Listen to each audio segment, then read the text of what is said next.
सुधाकर बडगुजर यांच्यासह 15 माजी नगरसेवक करणार भाजपात प्रवेश। शेकडो कार्यकर्त्यांसह बडगुजरांचा ताफा मुंबईच्या दिशेने रवाना। नाशिक महापालिका निवडणुकीपूर्वी गिरीश महाजनांकडून ठाकरेंना मोठा धक्का।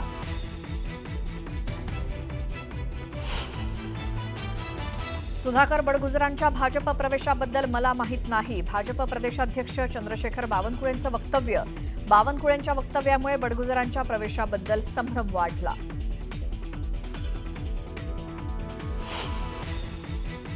केंद्रीय गृहमंत्री अमित शहा 2 दिवसीय महाराष्ट्र दौऱ्यावर। 20 आणि 21 जून रोजी मुंबई आणि पुण्यातील कार्यक्रमांना लावणार हजेरी।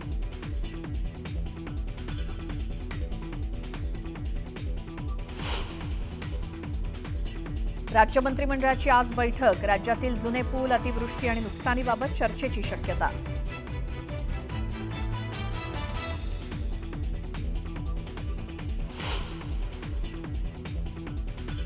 लाडकी बहीण योजनेनंतर वारकऱ्यांसाठी पुन्हा एकदा निधीची पळवापळवी। वारकरी दिंड्यांच्या अनुदानासाठी सामाजिक न्याय विभागाचा निधी वळवला।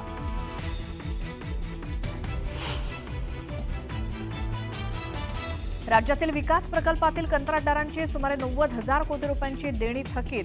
देणी फेडण्यासाठी राज्य सरकार कर्ज काढणार।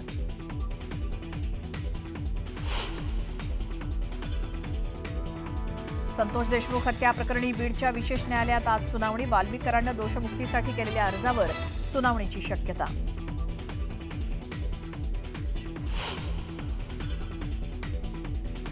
गुजरातमधील अनेक शहरांमध्ये पावसाचा कहर। मुसळधार पावसामुळे नद्यांना पूर। नदीकाठच्या नागरिकांना सतर्कतेचा इशारा।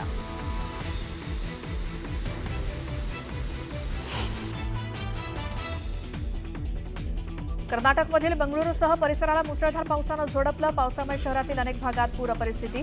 मुसळधार पावसामुळे नद्यांनाही पूर।